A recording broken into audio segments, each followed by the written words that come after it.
Y siguiendo con el tema de Ecuador, pues ahora tenemos ya los maxi abogados, Violeta, para ir conectando precisamente pues este tema que nos ha sacudido y que, bueno, hoy el presidente de la República le ha dedicado también un amplio espacio y esta decisión que tomó también el presidente de la República, Andrés Manuel López Obrador, de romper las relaciones y de traerse ya a todo el equipo que trabajaba en la embajada, decía 18 personas, y todas estas 18 personas con sus familias, pues ya están de regreso en México. Se dice fácil, pero bueno, hay muchas implicaciones. Ya se encuentra aquí David Peña y Federico Anaya. Ernesto, también, Sí, también si es pertinente, creo que sí, sí, sí. pedirles su opinión en primer momento sobre el debate y ya luego entrar. Sé que estamos ahorita hablando del tema de Ecuador, pero pues a mí me gustaría, estaba pensando en ellos dos ayer en el debate por algunos puntos y si ellos nos pueden dar su opinión, ¿cómo verían? Así es que muy buenos días primero, David, muy buenos días, Federico. Buenos días. Buenos días, acá estamos. Pues ya está lanzada la primera pregunta. Si quieres, mi querido David Peña, pues sí, la opinión de ustedes vale la pena, vale la pena. Nosotros acá, Violeta y yo tuvimos una mesa interesantísima con Fernando Buenavat y Armando Bartra para analizar precisamente ese debate. ¿Qué decir, David? ¿Cómo lo viste? Bien, vi también el postdebate ahí con ustedes. De repente me costaba trabajo entenderle a Bartra porque hacía unas abstracciones demasiado profundas. De repente me costaba trabajo seguirlo con relación a los temas que se desarrollaron en el debate, pero me pareció muy interesante. Mira, el debate me parece que fue por momentos muy aburrido. Yo diría que fue una parte intermedia del debate, cuando llevaron unos 40 minutos ya, 35, 40 minutos, fue bastante aburrido. Me pareció que ya era una cosa como muy mecánica. Esta yo no diría, no sé si fue obsesión, pero este obstinamiento de Xóchitl de querer sacar estos golpes, aunque no tuvieran nada que ver, aunque no fueran con el tema, aunque no tuvieran relación con la pregunta, me pareció muy forzado. Eso creo que rompía la dinámica. En dos ocasiones le tuvo que decir Denise, ¿va a contestar la pregunta o no? O sea, es decir, traía como que un guión previamente elaborado, obviamente, pero para el tema de golpeteo, no sé si esa parte era como muy demasiado forzada. Entiendo yo que quisiera presentar lo del metro, que presentó la imagen volteada, todas estas cosas de la bandera que estaba de cabeza. O sea, esas cosas no solo expresan, digamos, nerviosismo, sino, insisto, me pareció demasiado forzada los ataques, algunos de los ataques, ¿no? Álvarez Maínez en su papel, ¿no? Sonriendo todo el tiempo, como yo estoy aquí, le faltaron las palomitas de Chertorivsky, ¿no? De cuando fue el debate en la Ciudad de México, una cosa así como, insisto, lo mismo que decíamos con Chertorivsky, ¿no? No tienen, literalmente no tienen nada que perder, están metidos ahí nada más en la fiesta. Creo que la última encuesta le daba como 6 puntos a Maínez, ¿no? 5 o 6 puntos.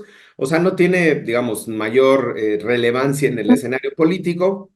Y creo que, y yo con eso cerraría, a mí lo que me parece importante es que hubo varias coincidencias en muchos temas, y eso creo que es importante porque independientemente de quien gane, digamos, la contienda electoral, hay coincidencia ya colocada en los temas de la agenda. El sistema de cuidados, por ejemplo, me parece fundamental, que había sido una resistencia política de este gobierno, de la actual administración, por temas presupuestarios. No había ningún otro razonamiento político ni de oposición, sino solo por el tema de lo que implicaba en términos económicos. Pero hay digamos, un paso adelante por parte de Sheinbaum, ¿no? Para decir que necesitamos un sistema de cuidados. Coincide Álvarez Maínez, coincide Xochitl también.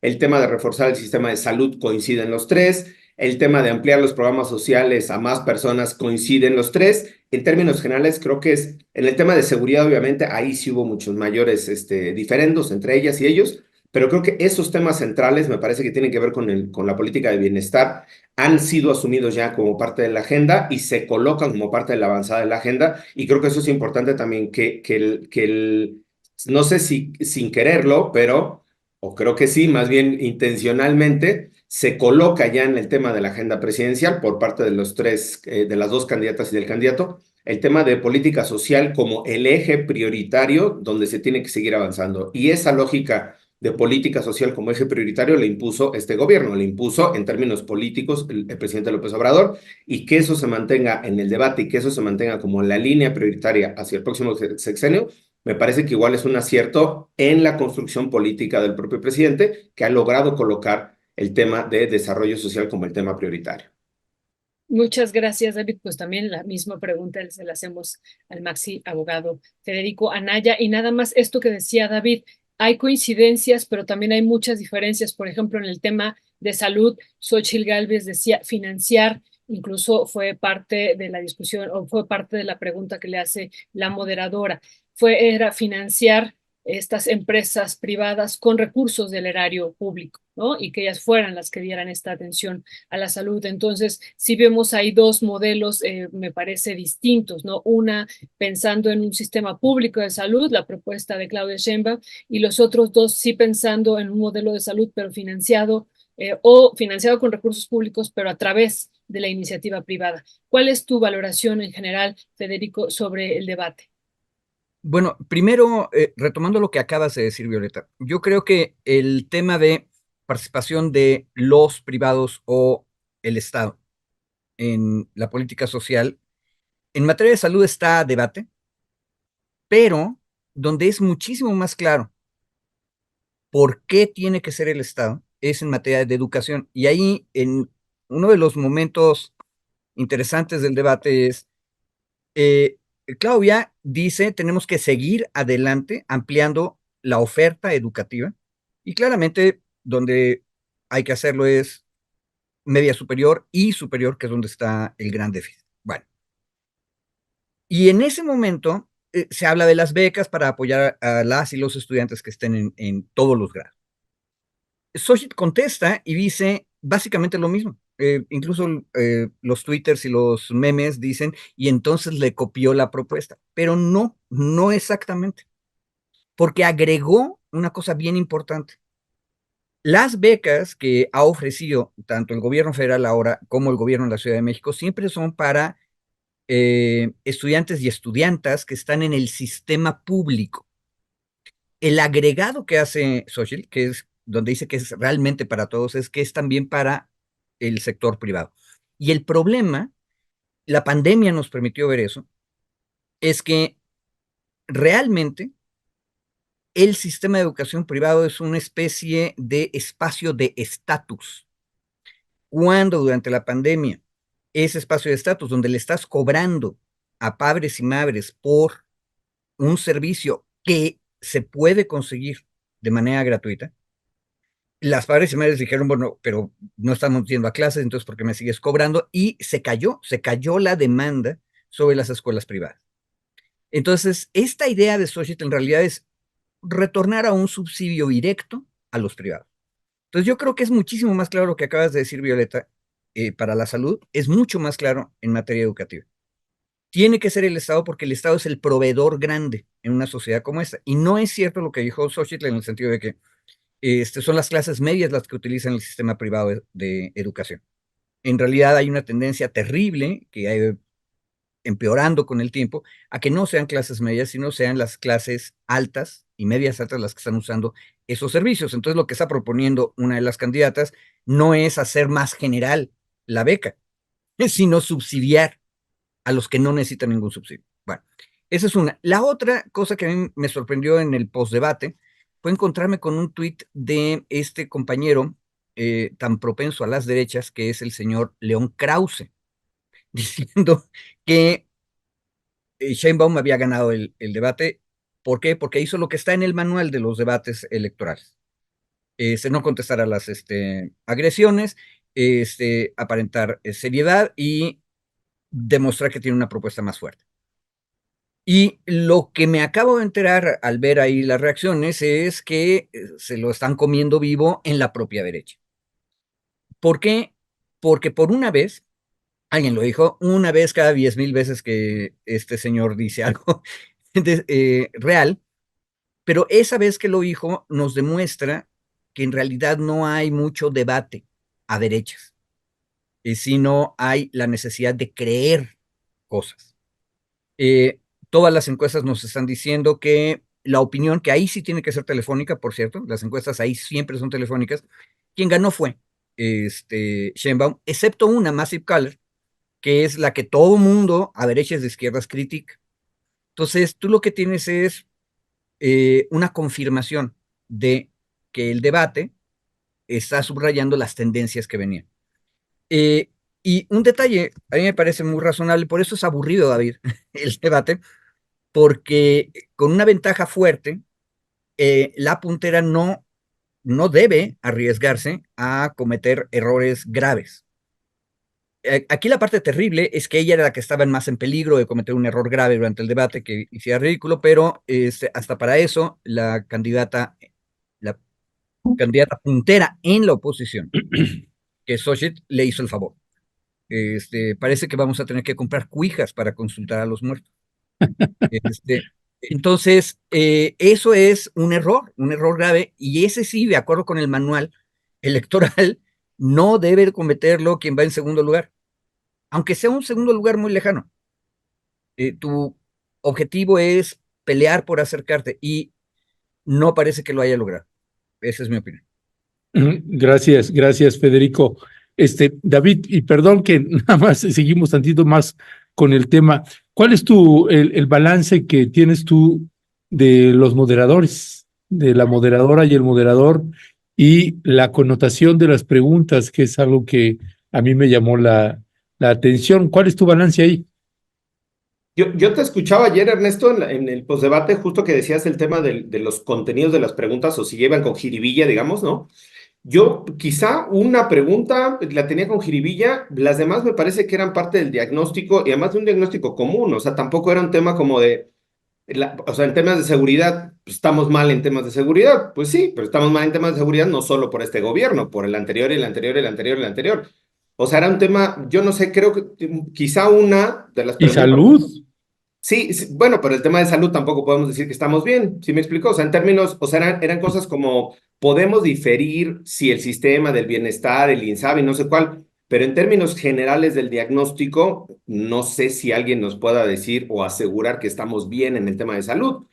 Hay muchas deficiencias, tema de presupuesto, no funciona el INSABI, se pasó al IMSS Bienestar, todavía no jala el IMSS Bienestar y ya está acabando el sexenio. O sea, en términos generales, yo digo, sin hacer juicios de descalificación, en términos generales del diagnóstico, el sistema de salud sigue estando deficiente, porque viene igual de hace 30 o 40 años. No es que este gobierno lo haya llevado a pique, ¿no? Sino que este gobierno intenta hacer cosas, intenta un modelo nuevo, no funciona, se va a otro modelo y no acaba de cuajar. Insisto, creo que en la parte diagnóstica podemos tener matices, pero en la parte diagnóstica general, la mayoría de las preguntas yo que escuché no me parecía que estuvieran con jiribilla. Incluso cuando se habló de los actos de corrupción de los otros gobiernos, se mencionaron cuando menos 2 o 3 de Calderón, 2 o 3 de Fox, de Calderón y de Peña Nieto, y de AMLO solo se mencionó Segalmex, porque es el único caso probado, digamos, de corrupción y de desvío de recursos. Ahí sí, igual me parece que fue en su dimensión, se enunciaron los otros casos de los anteriores gobiernos, 2 o 3, creo que 2 por cada sexenio, y en el caso insisto, de López Obrador, solo Segalmex, porque es el único que se ha aprobado. Aunque haya que la corrupción, no sé cuál, pero es el único que está aprobado, judicialmente procesado. Entonces, yo ahí no le veía tanto, insisto, quizá alguna de las preguntas pudiera tener más jiribilla. El que las preguntas fueran de contexto, creo que lo decía ayer Violeta en el postdebate, que las preguntas fueran contextuales, a mí me gustó, o sea, a mí me parecía interesante, porque no solo era la pregunta de qué va a hacer de combate a la corrupción, o sea, porque pueden ser preguntas mucho más simples, digamos, ¿no? Sino el efecto de los años, los casos que han pasado, la impunidad y la corrupción. Ahí, por ejemplo, hay un tema específico que hace justo en el tema de corrupción, Denise Merker, y pregunta sobre el tema de impunidad. Y entonces le regresa a Xochitl la repregunta y le dice, no, sobre el tema de impunidad, ¿qué vas a hacer para combatir la impunidad en estos casos de corrupción? Y la propia Denise dijo, salvo 1, 2 o 3 personas que están detenidas por cada uno de estos casos, la mayoría están en la impunidad. Y eso igual me parece que es diagnóstico. Aquí hemos criticado que uno de los puntos débiles de la actual administración es la persecución desde la FGR. O sea, la persecución de estos casos de corrupción y de impunidad desde la Fiscalía General de la República, que decíamos aquí que es uno de los flancos quizá de los más débiles que tiene el gobierno, justo con Gertz Manero al frente de la Fiscalía. Insisto, es una situación diagnóstica de Odebrecht, de agronitrogenados, del propio Ayotzinapa. Ayotzinapa tenemos los militares que fueron detenidos, luego que salieron, luego los volvieron a detener. Murillo Karam ya cambió a prisión domiciliaria. Se quitaron órdenes de aprehensión, se volvieron a poner órdenes de aprehensión. Es decir, no ha habido una constante lineal en términos de combate a la impunidad. Ya ni decimos de Lozoya, Ancira, pues porque todos han estado literalmente librándola, insisto, en gran medida por la deficiente actuación de la Fiscalía General de la República, pero no podemos abstraer tampoco de la realidad, decir, esa es la Fiscalía quien lo hizo mal, pues no, porque al final quien denuncia o quien hace la presentación de las denuncias es el propio gobierno. De ahí ha faltado, digamos, como hacer la mancuerna o hacer el match para avanzar. Creo, y con eso termino, creo que en relación a esas preguntas, insisto, quizá alguna pudiera haber tenido más jiribilla, pero esa parte contextual me parecía importante también porque nos permitía dimensionar que muchos de los asuntos que tenemos hoy y de los problemas que tenemos hoy no se tratan de este gobierno, se tratan de procesos que vienen de hace, y Denise mencionó cuando menos 2 o 3 sexenios, creo que de Fox para acá estuvo mencionando en varios casos, y entonces me parece importante contextualizar lo que ha pasado en México en los últimos 4 sexenios, cuando menos en los últimos 24 años. Muchas gracias, David. Pues una última pregunta sobre el debate de Federico para pasar también a otro tema también muy, muy importante, el que ya estábamos debatiendo sobre Ecuador. Pues estos debates nos cuestan mucho. Simplemente ayer los informes que da una de las consejeras que nos costó 10 millones de pesos y se pagan con recursos públicos. Y bueno, pues hemos escuchado mucho de lo del reloj, de esta falla que hubo, ¿no? Y bueno, uno puede decir eso, pues, ¿para qué lo analizamos? Pero insistimos, todos y todas pagamos con recursos del pueblo estos debates y tenemos que analizar, pues, hacia futuro qué tanta funcionalidad tienen, ¿no? Ayer hablábamos aquí, ustedes lo vieron, bueno, ya nos dirá ahorita Federico si lo vio, Fernando Buenabad iniciaba con esto, bueno, primero Armando Bartra decía que esto no fue un debate, ¿no? Fue un pugilato y luego luego Fernando Buenabad igual, ¿no? No, esto no hubo debate, más bien hubo, pues ellos incluso, alguno de ellos decía, pues todas o la inmensa mayoría de las preguntas iban en el sentido de enjuiciar, ¿no? El proyecto de nación o descarrilarlo. Y bueno, esto lo traigo a colación porque qué tanto, pues tiene funcionalidad en el contexto electoral un formato como este, unas preguntas como estas. Entendemos que se formularon 24,000 preguntas y seleccionaron 108, las que más se repitieron, ¿no? Así, y de esas ya después los moderadores seleccionaron 30. Pero ¿qué tanto realmente tiene para nosotros un sentido este formato y bueno, y este costo y qué tanto utilidad tendrá para este proceso electoral? Y si todavía, ¿no? Todavía podemos hacer algo, Federico, para cambiar los dos debates que vienen y dar otro formato que pudiera tener pues otra finalidad, no solamente que sea un espectáculo mediático, sino más bien que haya un proceso de debate y que eso implicaría el cambio del formato. ¿Qué decir sobre esto, Federico? A ver, sobre lo primero que comentaste, el costo, si son 10 millones de pesos, la verdad es que creo que son bastante baratos, ¿eh?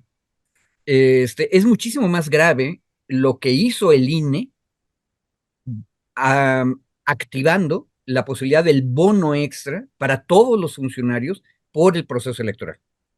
Y subrayo, para todos los funcionarios, porque lo cierto es que durante un proceso electoral tan grande como el de la elección presidencial, efectivamente hay un trabajo extra inmenso. Entonces, yo no veo problema con que tú premies o compenses a la planta de tus trabajadores con eso. Pero me parece de locos, verdaderamente de locos, que incluyas en la compensación a los consejeros. Y casi estoy seguro que si incluyes a los consejeros, nos va a salir bastante más de 10 millones de pesos. Entonces, yo creo que no es una cuestión económica. Los debates en ese sentido no son caros, es mucho más caro pagarle su compensación a los consejeros y consejeras del INE. Porque acuérdense aparte que hasta donde sabemos todavía, solo unos cuantos, a lo mucho 4 o tal vez 5, siguen, perdón, solo unos 5 son los que decidieron ganar, como dice la ley, abajo del presidente. Los demás están ganando más y les van a dar una compensación más grande. 1. 2. Mario Campa comentó en la República de Twitter, pero también en otros lados, una cosa que ya sabíamos en ciencia política: los debates presidenciales son inconsecuentes, o sea, mueven muy poquito las preferencias, necesitas tener un error gigantesco de parte del puntero, no de los otros, para que cambien las cosas. Entonces, en ese sentido, pues, ¿para qué los hacemos si no van a cambiar nada?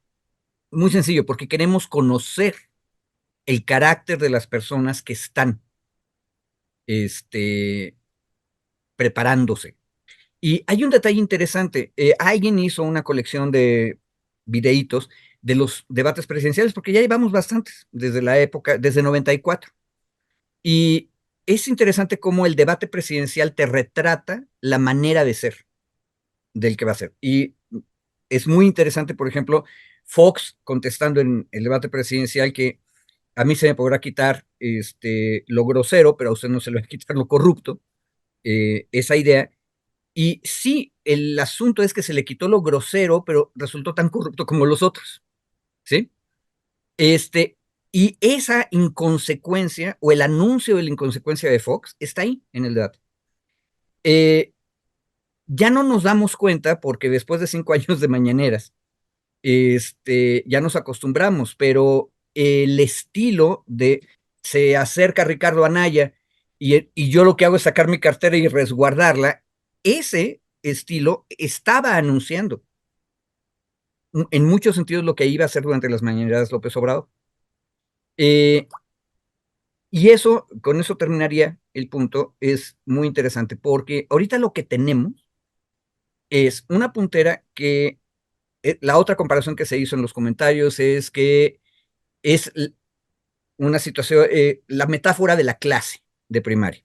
Y entonces la niña súper ordenada, que siempre hace bien la tarea y que presenta todas las cosas completas, es Claudia, excepto que en lugar de decir 57.9 dijo 59.7 al principio, en una de sus gráficas. Y los otros que están tratando de llegar, pero no llegan.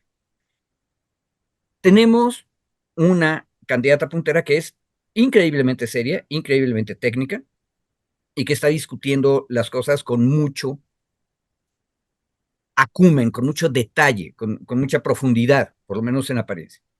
Eso es una buena señal, porque una de las críticas que se le ha podido decir a López Obrador es que tiende a ser en muchas cosas superficial o se deja influir por opiniones y luego no sabes muy bien por qué está tomando decisiones. Ese es parte de su carácter presidencial.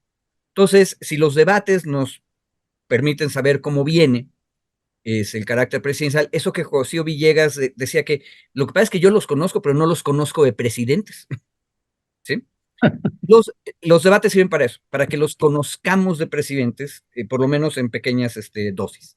Entonces yo creo que sí vale la pena. Y nada más una cosa que a mí sí no me gustó de la manera en que se organizó el asunto. La otra crítica grandota es que resultó aburridísimo, porque era como ver las presentaciones de clase de la primaria.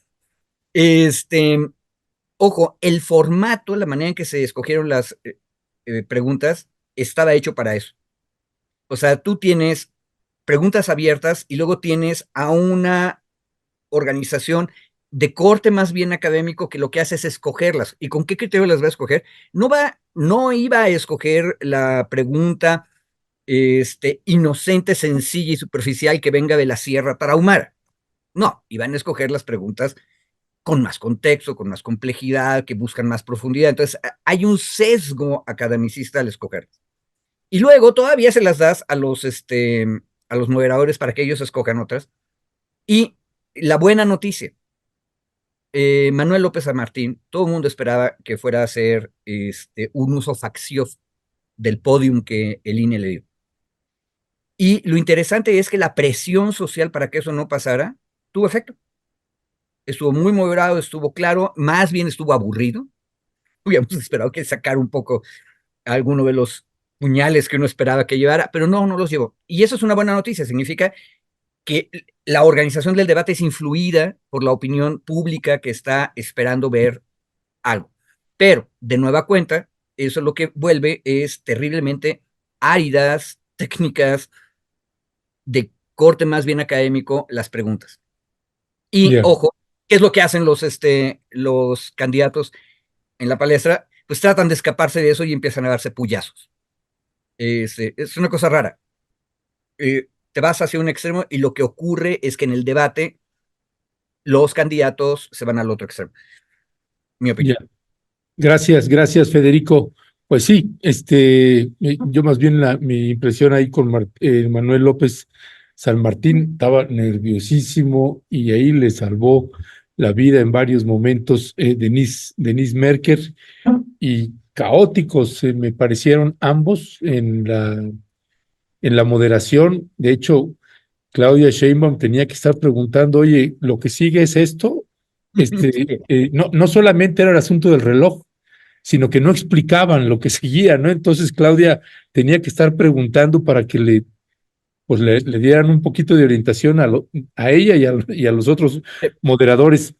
En fin, entrando en materia, y otra cosa más, Federico, de los consejeros que se bajaron el sueldo por debajo del presidente, o igual que el del presidente, pues son los que entraron, porque los otros que se lo habían bajado, como Martín Faz Mora, que ya entré a ver ahí en la página y ya pedí la información.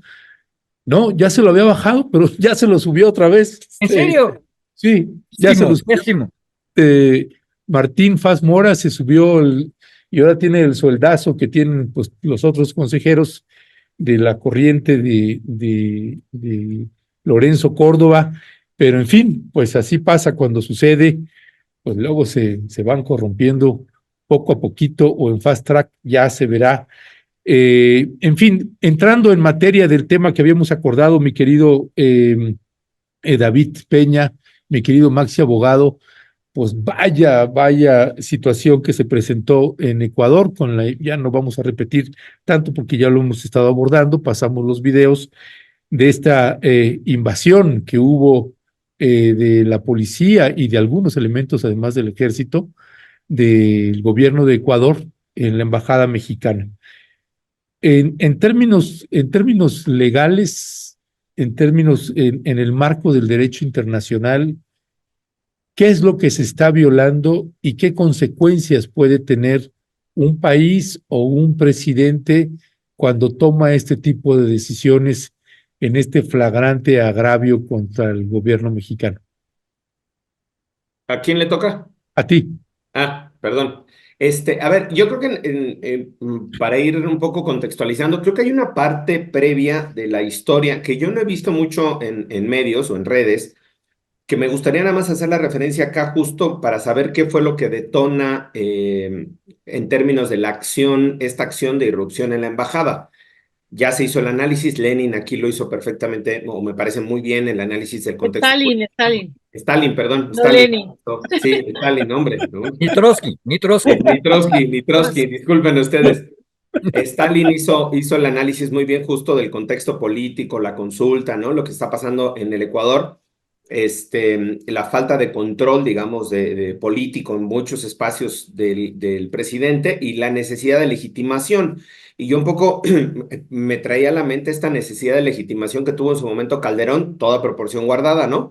De cuando llega a la presidencia acusado de ser el espurio, el presidente espurio, lanza lo de la guerra del narcotráfico, buscando no solo esta invocación de legitimidad, sino de nuevo cuenta, digamos, invocando el tema del nacionalismo. Y creo que ese recurso de invocar el tema del nacionalismo sí es bastante fascista, sí es bastante de corte fascista, ¿no?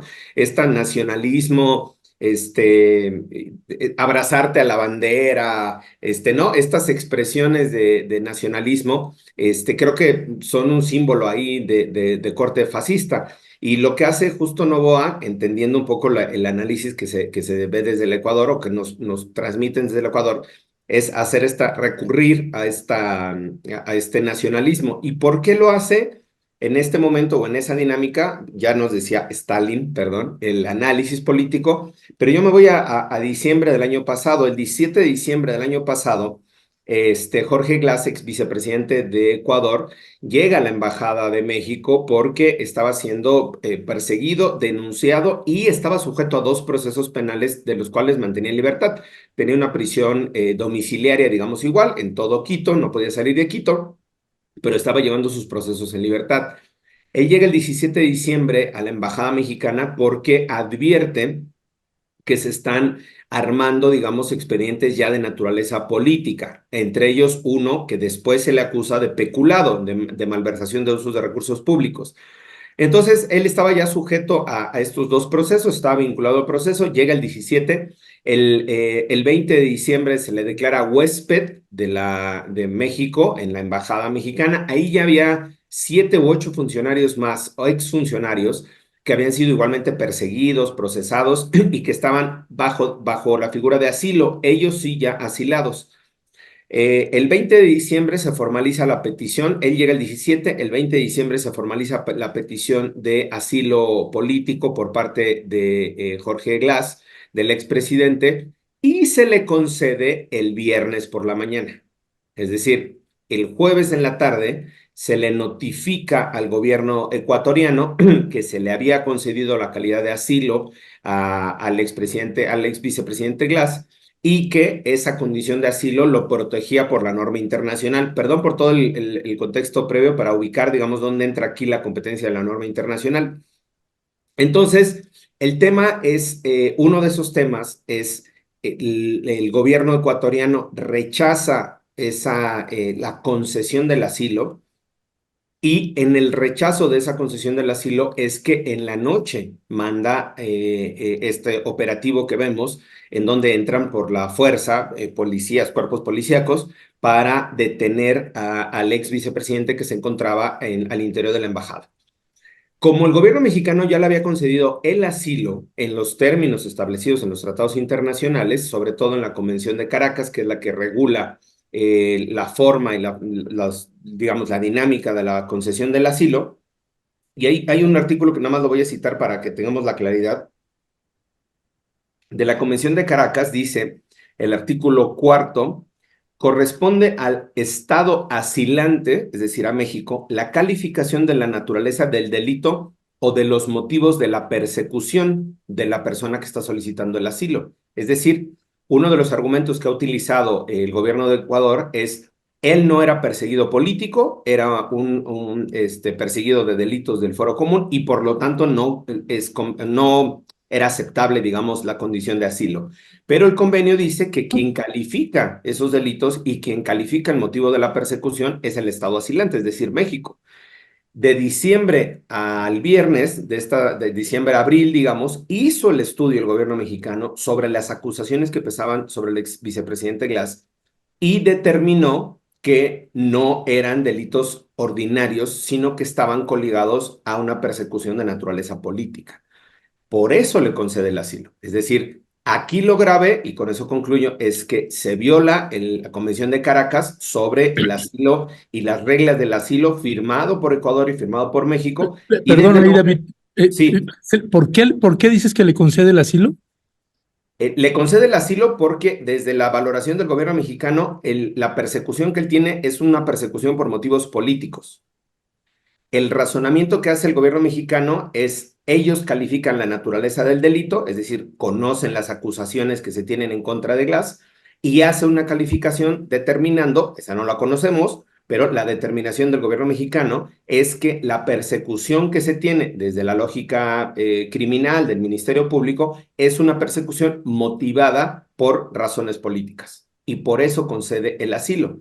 Eso. Perdón, te preguntaba eso nada más para tratar de entender esta parte de hace rato que hablábamos con Lenin, y perdón ahí, Violeta, que ando Stalin. viéndome aquí. Stalin, perdón. Stalin. Ay, ya no fui el único. Sí, me contagiaste. No, es esta parte de quién decide que es asilo político, porque pensando también seguramente, si cualquier embajada de cualquier país del mundo llega alguien y pide un asilo político, de facto son todas las embajadas de cualquier país son quienes deciden si se le da el asilo político y entonces ya al tomar esa decisión se respeta en el marco del derecho internacional. Sí, no es la embajada, el personal de la embajada, en este caso es la Secretaría de Relaciones Exteriores, supongo que Consejería Jurídica de Relaciones Exteriores, de acá en México, quien hace el estudio y la evaluación de todos esos elementos, porque el personal de la embajada, digo, no tiene todos los elementos y todo el Sí, análisis sí, sí. jurídico para poderlo hacer. Sería la Relaciones Exteriores acá. Por eso el procedimiento de asilo es, digamos, tardado.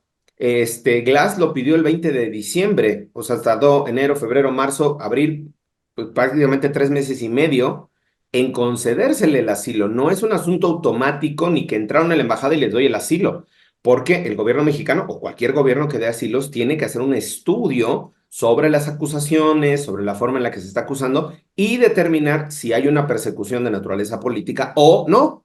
Puede decir, no, no hay una persecución política, hay elementos y entonces no te concedo el asilo. Es decir, es optativo del país asilante, se le llama, ¿no? Eh, y ahí lo interesante es el segundo, perdón, el artículo que sigue, del que les leía de la Convención de Caracas, que es el artículo quinto, y dice, el asilo no podrá ser concedido sino en casos de urgencia y por tiempo estrictamente indispensable para que el asilado salga del país con las seguridades otorgados por el gobierno del Estado territorial, digamos en este caso de Ecuador, a fin de que no peligre su vida, su libertad o su integridad personal para que se ponga la seguridad del asilado. ¿Cuál es aquí? Insisto, es uno de los argumentos que se ha utilizado en el Ecuador, ahora desde la parte presidencial, que al concedérsele el asilo a Glass, existía la posibilidad de fuga del país, de que saliera del país. Y por eso la reacción del gobierno de Noboa es allanar la embajada para detenerlo antes, entre comillas, de que pudiera fugarse del país. Esa es la interpretación que están haciendo ellos, la parte del gobierno. Sin embargo, y ya concluyó, la Convención de Caracas establece los procedimientos, establece la regulación de esos procedimientos y establece cómo le tiene que dar parte al Estado, en este caso al Estado territorial, en el caso de Ecuador, y cómo se tienen que establecer los procedimientos para que esto se regule. Esto es una violación clara a la Convención de Caracas, que tendrá que ser denunciada, y lo dijo hoy Alicia Bárcenas, la secretaria de Relaciones Exteriores, la canciller, ante la Corte Internacional de Justicia, porque además se viola una de las convenciones de Viena que tiene que ver con la protección diplomática, con las relaciones diplomáticas y con la protección sobre todo del personal y de las sedes diplomáticas que tienen una inmunidad y tienen un privilegio de inviolabilidad de acuerdo a los propios tratados internacionales que fue claramente transgredido en la irrupción del viernes. Muchísimas gracias, David. Sí, justo escuchamos hace un momento, o ya no la escuchamos por completo, pero bueno, México, a la secretaria Alicia Bárcenas va a acudir a la Corte Internacional de Justicia y esa es una pregunta que yo tendría para el maxi abogado Federico. Pues, ¿qué esperar de esta situación que está presentando México ante esta Corte Internacional de Justicia? Y lo otro, ¿no? Comentar y si tú tuvieras una reacción ante estos 4 puntos que acaba de presentar esta mañana la secretaria Alicia Bárcenas, los leo, son muy pequeños, rápido. Dice, 1, no existe justificación para que hayan entrado en las instalaciones de la Embajada Mexicana ni haber dañado en la dignidad y en lo físico al personal diplomático en Quito. 2, nos hemos comportado según lo expresado en la Convención de Viena y de Caracas. 3, México se ha pegado al derecho internacional y ha mantenido comunicación con Ecuador previo al incidente para abordar el tema de asilo. Y 4, que eso me parece como muy, muy importante y si podemos tener una reacción sobre esto, si Ecuador tenía una interpretación diferente de las condiciones de asilo, debió actuar recurriendo en todo momento a procedimientos pacíficos tal como lo establece la ONU o el Pacto de Bogotá y no lo hicieron. O sea, no hicieron el procedimiento que tendrían que haber hecho de acuerdo a este pacto de Bogotá, lo violentaron. Y bueno, ¿cuál sería tu valoración, Federico Anaya, sobre estos 4 posicionamientos que está teniendo hoy día la secretaria y esto otro de la Corte Internacional de Justicia? Lo que esperamos como país. Correcto. A ver, yo quisiera primero contestar una pregunta que apareció ahorita en el chat, en el sentido de que pues, si el señor Glass ya tenía una sentencia, ¿eso qué afecta? David ya lo dijo, pero quiero reiterar un detalle. Tú puedes tener una sentencia firme, pero si el procedimiento está viciado políticamente, es decir, es un caso de lawfare, que es lo que nos explicó el compañero Stalin. O sea, tú tienes a todo el correísmo, que es la Revolución Ciudadana, perseguido de múltiples maneras, boicoteándole como partido político o acusando a sus exfuncionarios de muchas cosas. Y estoy seguro que algunos probablemente tienen cuentas pendientes, pero el problema es que el ambiente que nos describió Stalin es el de un gobierno, y no es nada más el gobierno de Noboa, es el anterior y el anterior, desde Lenin, el que fue vicepresidente de Correa, y que traiciona ese proyecto. Entonces hay una persecución, y por lo tanto, esa sentencia que ya estaba ahí, el Estado mexicano es libre de interpretarla como parte del lawfare de la persecución política. Por lo tanto, le va el asilo. Y una cosa que, oyendo a David, a mí me aclaró algo, es por qué la convención de Caracas se llama Convención sobre el Asilo Diplomático. Porque son dos asilos en realidad. El asilo diplomático es el que se da en las embajadas o los consulados. Y sirve para que la persona que pidió el asilo pueda salir de su país. Nada más. Una vez que llega al país, tendrá que hacer también otro procedimiento para ver si se le asila de manera permanente. Pero en realidad el asilo diplomático sirve para sacar un poco de emergencia a las personas y por eso tanto énfasis en el peligro de perder la vida o la libertad. ¿Sí? Que es exactamente el punto. Ahora, el cuarto punto de la canciller. Ecuador debió haberse apegado a las normas internacionales. ¿Qué podía hacer? De hecho, a mí me tocó ir una entrevista, que ahora sí no me acuerdo ni quién la hizo ni quién la dio, pero el argumento era muy bueno. Perdón a nuestra audiencia por mi falta de fuentes exactas, pero ocurre antes del allanamiento de nuestra embajada. Y lo que el experto en Derecho Internacional mexicano dice es que Ecuador sí o sí tiene que dar el salvoconducto. ¿Por qué? En la mañana del viernes, como nos dijo David, se concedió el asilo diplomático, cuyo objeto es sacar al señor Glass de Ecuador. Y nuestro experto en Derecho Internacional al mediodía tarde del viernes decía, sí o sí, Ecuador tiene que dar el salvoconducto. Pues no, realmente no. Una de las maneras pacíficas que tenía Ecuador para oponerse a la decisión mexicana de conceder el asilo era no conceder el salvoconducto, lo cual significaría que el señor Glass podía permanecer asilado diplomáticamente dentro de la embajada por años, por meses, pero no puede salir del país. Ese es una de las opciones pacíficas que tenía Ecuador, que es no cumplir con el siguiente procedimiento del asilo diplomático, que es conceder el salvoconducto. No es obligatorio realmente, aunque se entiende que para evitar broncas, y como siempre van a ser casos individuales, la diplomacia nos dice que siempre es bueno conceder el salvoconducto. Pero en derecho internacional no tienes obligaciones tan duras como para que un abogado mexicano llegue y diga, sí o sí tienen que dar. No, podía haberse opuesto. Podía haberse ido Ecuador incluso a la Corte Internacional para decir, dieron el asilo indebidamente y litigar, pero no lo hicieron. Lo que hicieron fue romper las puertas de la embajada, asaltar el lugar, allanar la embajada y con eso rompen la inviolabilidad y ellos son los que terminan cometiendo infracciones al derecho internacional. Y por eso es que tantos países, el gobierno mexicano acaba de hacer la lista de organizaciones y estados que han apoyado a México en esa situación. Incluso Estados Unidos. Estados Unidos, la última parte de su declaración es llamamos a nuestros dos socios a que se pongan de acuerdo y se tranquilicen. Eso no nos gustó a los mexicanos, pero la primera parte es bien dura.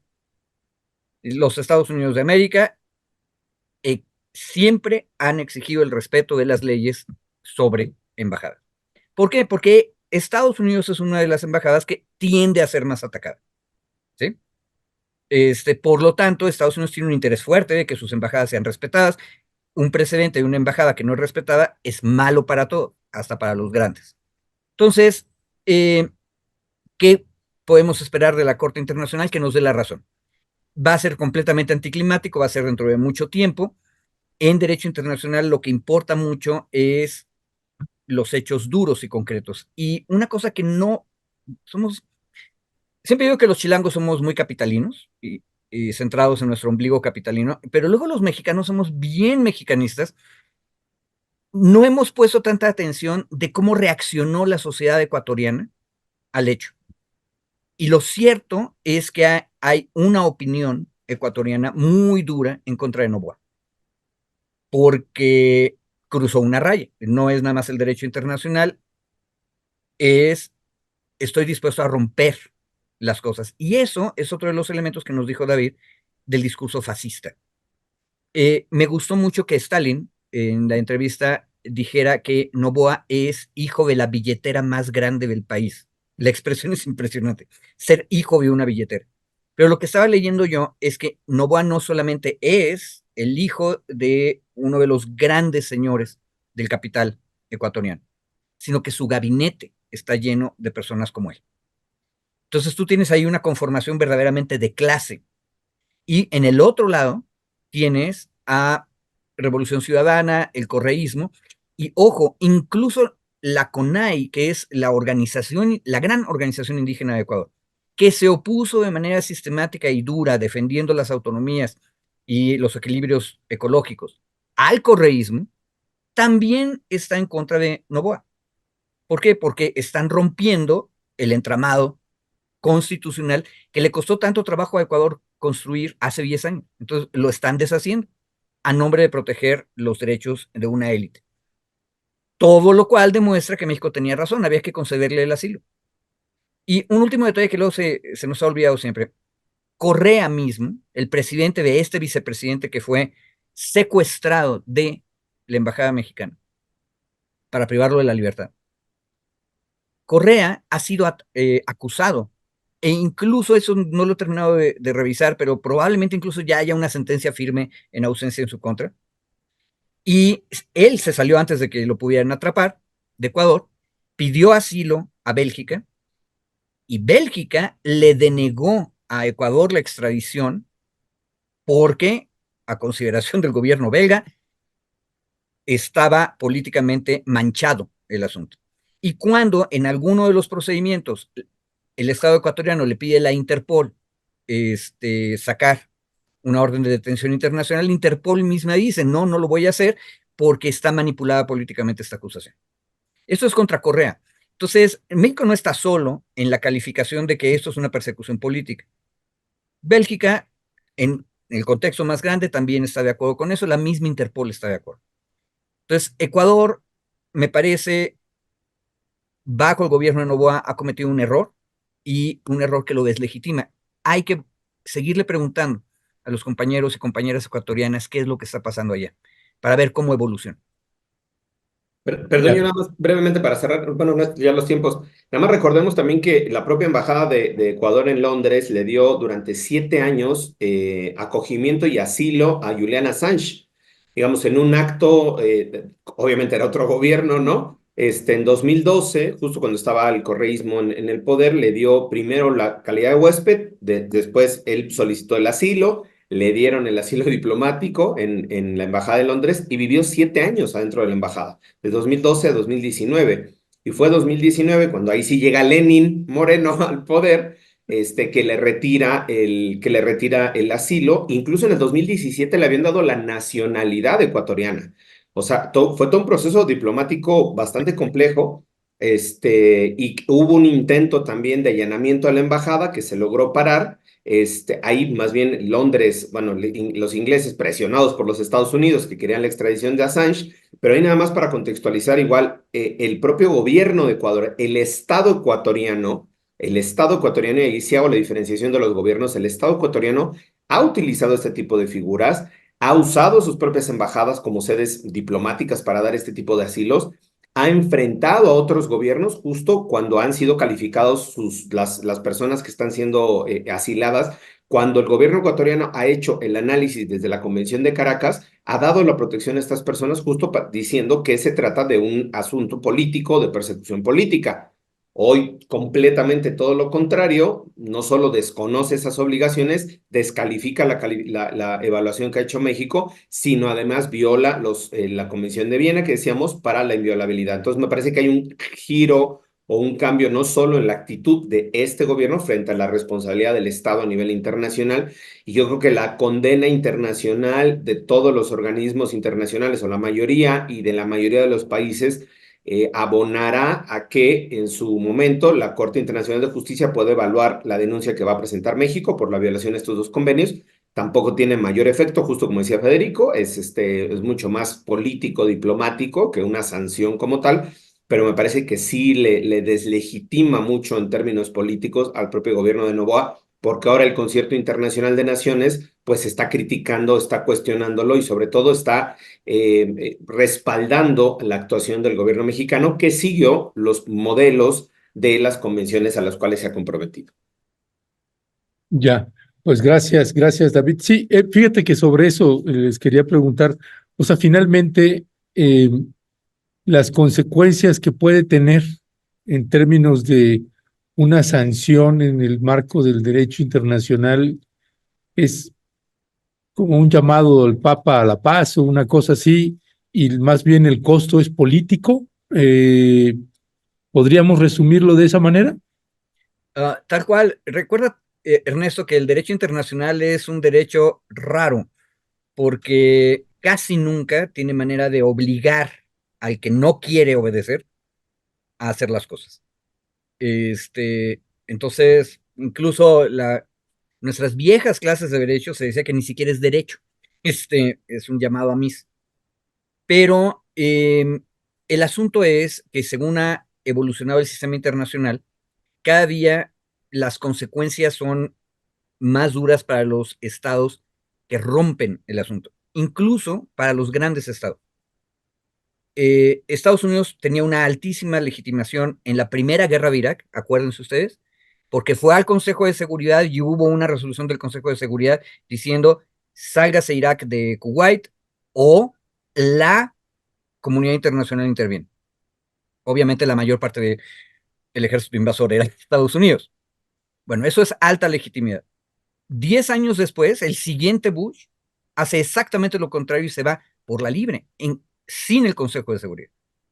¿Y qué es lo que ocurre? Una bajísima legitimidad que debilita la posición de Estados Unidos. Entonces, hasta los grandes les conviene cumplir con las reglas. Y esto es una cosa que está pasando, en este momento es está pasando en el derecho internacional, y por eso es tan importante que haya estados que sí cumplan con las reglas, que es el caso mexicano, y estados que no lo hacen y son inconsecuentes. Nada más un último detalle. Bien dijo David, Ecuador como estado está entrando en una incongruencia gigantesca porque estaba en otra posición completamente distinta como estado, en el caso Assange, que ahora. Pero muchas de las personas que han estado defendiendo la posición ecuatoriana en redes sociales y en los debates, se les está olvidando, por ejemplo, que son identificables como nos diría el compañero Stalin, es más, como nos dirían los dos compañeros Stalin, el antiguo y el presente, son personas a derechas. Las derechas se les olvida que en este instante, al parecer, pero otra vez es tarea para las audiencias y para nosotros, tenemos que ir a verificarlo, está ocurriendo un caso equivalente en Caracas, en donde opositores al gobierno de izquierdas van y piden asilo en una embajada amiga de ellos, y el gobierno dice, no, yo los tengo acusados, por lo tanto no les puedes dar asilo. Y quien va a tener que tomar la decisión es el estado de la embajada, y probablemente como es un estado amigo de los opositores, va a darles el asilo. Se vale, así están las reglas. Las embajadas de los países amigos de mi facción política, sea la izquierda o la derecha, son lugares donde puedo ir a pedir ayuda. Ahora es una ayuda terriblemente costosa porque me ayudan para salirme de mi país. Más nada. Me ayudan a salir al exilio. Es más, por eso el derecho internacional dijo, eso es más estable. Le damos oportunidad a los enemigos de un régimen que se salgan vía las embajadas, para que haya estabilidad internacional y los estados no tengan problemas. Entonces, quien rompe esas reglas, que fue lo que hizo Ecuador, allanando la embajada mexicana, queda mal con todos y arriesga a todos. Otra vez el ejemplo de los grandotes. Las embajadas de México o de Ecuador normalmente no son objetos bélicos. Las embajadas de la vieja Unión Soviética o de Rusia actualmente o de Estados Unidos sí son blancos bélicos. Por eso es tan importante para los grandes que se respetan las reglas de inviolabilidad de las embajadas. Y nada más, recordemos, en el tema de la Corte Internacional de Justicia declaró las medidas provisionales en el caso de Gaza a Israel. Recordemos, aquí lo estuvimos analizando y analizamos la audiencia, muy buena audiencia, decíamos, de la representación de Sudáfrica. Y bueno, se dictaron las medidas provisionales, se le ordenan a Israel y pues no hizo mucho caso que digamos, ¿no? Sigue la masacre, sigue el genocidio. Y esa es un poco la, digamos, la debilidad del derecho internacional en materia de derechos humanos, el derecho internacional humanitario, pero pues al final sí son mecanismos que han regulado y mantenido el control en términos diplomáticos internacionales desde la Segunda Guerra Mundial para acá. Entonces, bueno, ahí las resoluciones no han sido cumplidas por Rusia en su momento, en el caso de Ucrania, ahora por Israel, en el caso de Myanmar sí las cumplió frente a otro de los países que tenía conflicto ahí junto. Entonces, bueno, creo que me parece que recurrir a estos mecanismos tiene que ser la salida del gobierno mexicano, presionar obviamente y pues seguir haciendo esta denuncia a nivel internacional, es lo que le toca al gobierno mexicano. Y ahora pues habrá una mesa para recomponer las relaciones políticas, se rompieron las relaciones diplomáticas y bueno, habrá que ver ahora el seguimiento que se le da desde el gobierno mexicano a todo este proceso de lo que estamos pasando. Perdón, yo quería hacer una pregunta, ya tenemos que ir cerrando porque ya están Ya transmitiendo. está el eclipse, ya nos están Pero diciendo, ya está el eclipse. antes de irnos al eclipse, yo tenía una pregunta para Federico y para David también. Pues hemos visto cómo fue tratado el cuerpo diplomático, pues uno de ellos en particular, ¿no? Pues fue prácticamente aventado al piso y después lo escuchamos todo, pues con una voz de llanto de que él hizo todo lo posible por defender, pues, la soberanía de la nación. ¿Eso cómo puede ser tratado en el derecho internacional? ¿Ellos de manera específica pueden interponer alguna demanda o es parte de esta demanda que va a poner el gobierno mexicano? Y bueno, y no olvidemos también pues la salida de Raquel Serur, que bueno, segurísimo ustedes tendrán algún comentario, pues es nada más ni nada menos, ya no lo dijo, no lo recordó el presidente en una mañanera, fue la esposa de Bolívar Echeverría, que él ya nos dejó en el año 2010, pero la esposa de este gran marxista ecuatoriano que estuvo acá en nuestro país por muchos años en la UNAM y que bueno, pues nos indigna pues aún más porque pensamos que también aquí, más allá, que eso ya es mucho, ¿no? De lawfare, como tú estabas diciendo ahorita, muy bien, Federico, pues están también estos intereses económicos y de clase y muchos intereses, insistimos, ligados al comercio internacional de cuestiones lícitas e ilícitas. Pero bueno, aquí la pregunta en específico es esa, Federico. ¿Qué puede hacer este cuerpo diplomático ante este pues, trato indigno, pues como prácticamente tratados como desechos o como basuras, Federico? A ver, quien fue agredido fue el jefe de Cancillería, ese es el cargo, dentro de la embajada. Acuérdense que la embajadora Serur había sido expulsada, la declararon persona non grata, me parece que incluso horas antes. Entonces ella ya no está al frente ahí, porque ya no ha sido desconocida por el gobierno de Ecuador. Pero entonces el jefe de Cancillería, es el segundo a bordo, que es Roberto Canseco, fue atacado, fue tumbado al piso, todos lo vimos. ¿Qué aplica aquí? El artículo 29 de la Convención de Viena sobre Relaciones Diplomáticas, otra vez, la Convención de Viena dice, la persona del agente diplomático es inviolable, no puede ser objeto de ninguna forma de detención o arresto. El Estado receptor, es decir, Ecuador, le tratará con el debido respeto y adoptará todas las medidas adecuadas para impedir cualquier atentado contra su persona, no lo hicieron, contra su libertad, lo sometieron, y contra su dignidad. O sea, lo tumbaron al piso y lo dejaron hincado. Es otra vez un no debes hacer eso. La persona, agente diplomático reconocido, que en ese momento está al frente de la embajada, por decisión de Ecuador aparte. O sea, ellos expulsaron a la embajadora. Entonces, este compañero es el que está al frente. Fue vejada, fue humillada, y él es nuestro representante. Y luego eso se nos olvida. El derecho internacional nació alrededor de la protección de los diplomáticos. ¿Cuál era la ofensa más grande en cualquiera de las viejas, antiguas naciones? Matar embajadores. O sea, yo te mando el embajador para darte un mensaje y tú le cortas la cabeza. Eso es razón de guerra. Bueno, somos mucho más civilizados hoy en día, no nos vamos a la guerra, rompemos relaciones, pero lo que le pasó a Roberto Canseco es humanamente muchísimo más grave. Tú puedes tumbar una puerta, saltarte una barda, pero no debes humillar jamás a un ser humano, y menos cuando representa a una república, que es la nuestra.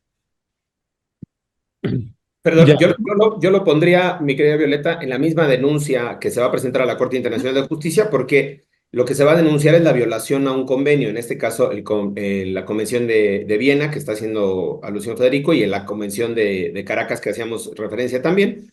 Y yo creo que ahí lo que se tiene que hacer es, en la denuncia que presentará México ante la Corte Internacional de Justicia, invocar justo la violación de estos artículos, ¿no? Tanto la inviolabilidad del domicilio, digamos, de la residencia diplomática, como el maltrato, la vejación, la humillación que tuvo uno de el encargado, sobre... Jorge, perdón, David, Sí, pero el ejército que fue el que llegó estaba viendo que lo estaban grabando.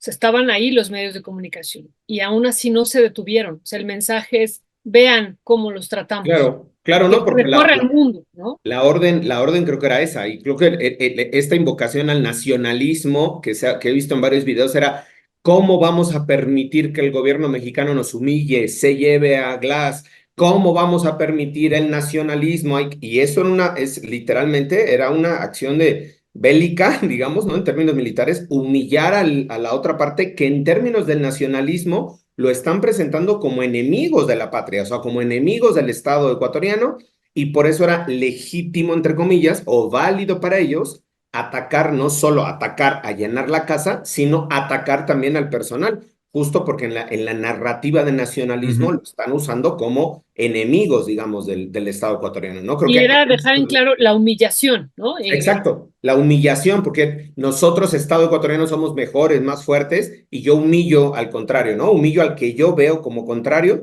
y por eso esto no era un tema que ellos lo podían haber detenido, o sea, agarrado entre dos personas y se acabó, ¿me explico? O sea, no era un tema que él tuviera armas, que hubiera con un, no, lo podían haber agarrado entre dos policías, no, pero era la acción, tirarlo, ponerle el arma, o sea, todo eso era una acción de humillación, creo que, insisto, inserto en esta narrativa de nacionalismo, ¿no? ya, bueno, tenemos que irnos ya con lo del eclipse que está ahí. Nada más, rápidamente, una pregunta. Cuando un gobierno toma una decisión de esta naturaleza y entra a la embajada, se toma como la invasión a un país. ¿Cómo se maneja ahí ese criterio? No, yo desconozco esa parte, pero leí algunas partes de que es la invasión a un país, ¿no? ¿Cómo se maneja eso, David Federico? Mm, Bueno, Eh, un detalle, lo que pasa es que en términos populares siempre hemos entendido que las embajadas son parte del territorio del otro país. Bueno, pero eso es en términos populares, en realidad eso nunca ha sido así. Y si te encuentras, ojalá no lo hagas, pero si te encuentras con un abogado ultraformalista, te va a decir, como en el artículo tal de la Constitución no están enunciadas las embajadas como parte del territorio, entonces no son parte del territorio. Bueno, no, es una metáfora. Y por eso la palabra correcta no es invasión de la embajada, porque no entraron al territorio. Este, la embajada no es exactamente territorio, pero tiene una inmunidad diplomática.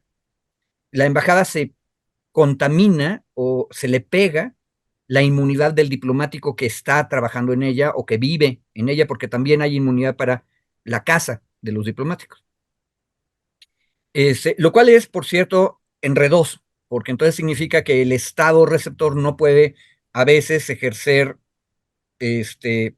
elementos de derecho civil o familiar dentro de las residencias de los diplomáticos, lo cual es muy enredoso.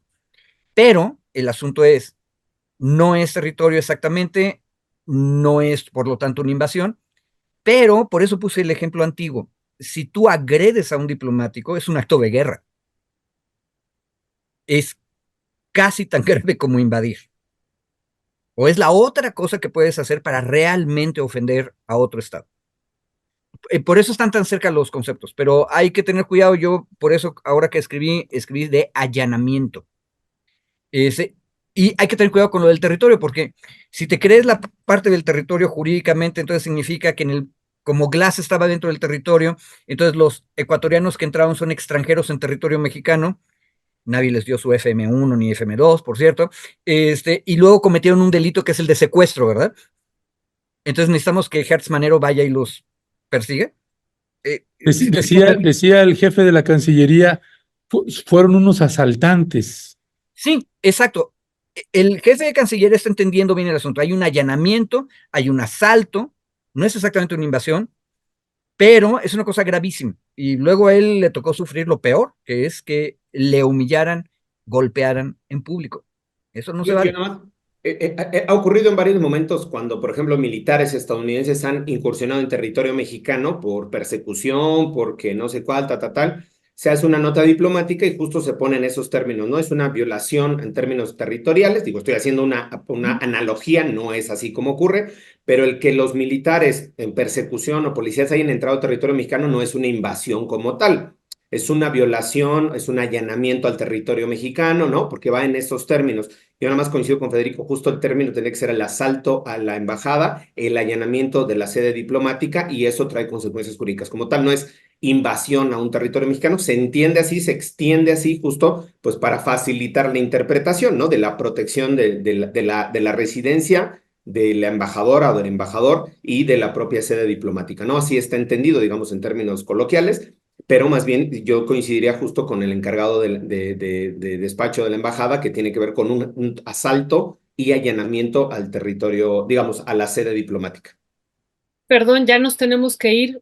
Sé que Sí, ya porque ya se está pero oscureciendo. nada, ya se está oscureciendo, pero nada más una última cuestión que es muy importante. Jorge Glass ya estuvo en la cárcel varios años, eso hay que decirlo. No 5. es exactamente 5 años estuvo en la cárcel, nada más ni nada menos.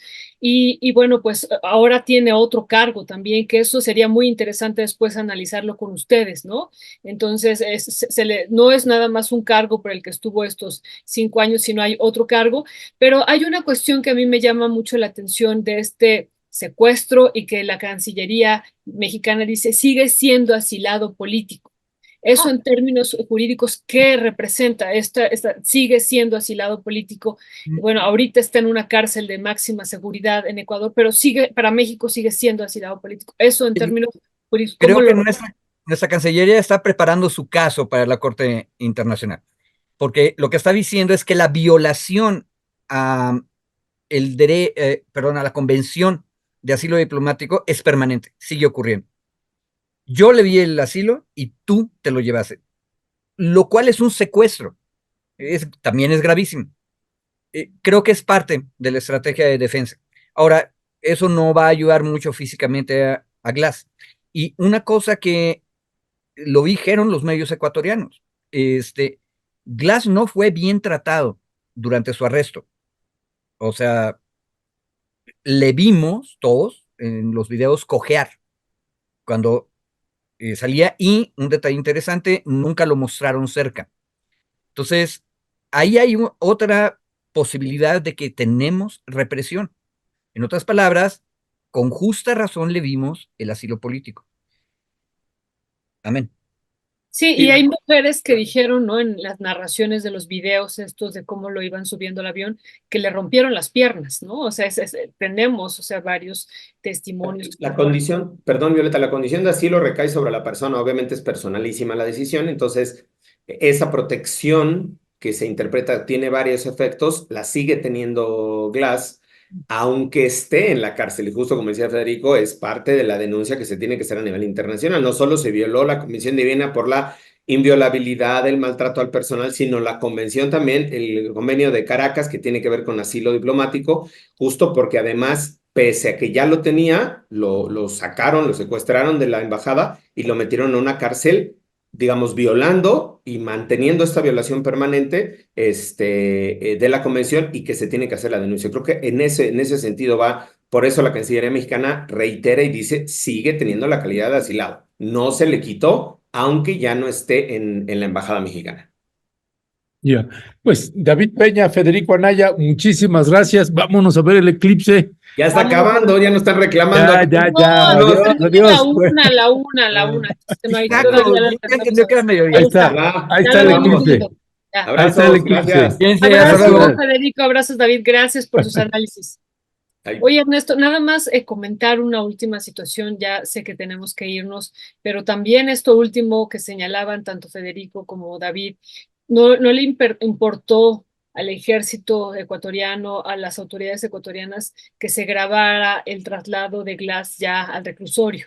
No le importó que saliera en estas condiciones, al igual que hicieron que se grabaran cómo se le agredía al cuerpo diplomático, cómo se le aventaba al suelo. También dejaron grabar lo otro, Ernesto. O sea, como ir diciendo estos testimonios aquí están y no nos importa que los vean Sí. y no nos importa que vean cómo estamos reprimiendo al cuerpo diplomático de México, ¿no? Y al ex vicepresidente de Ecuador, Ernesto.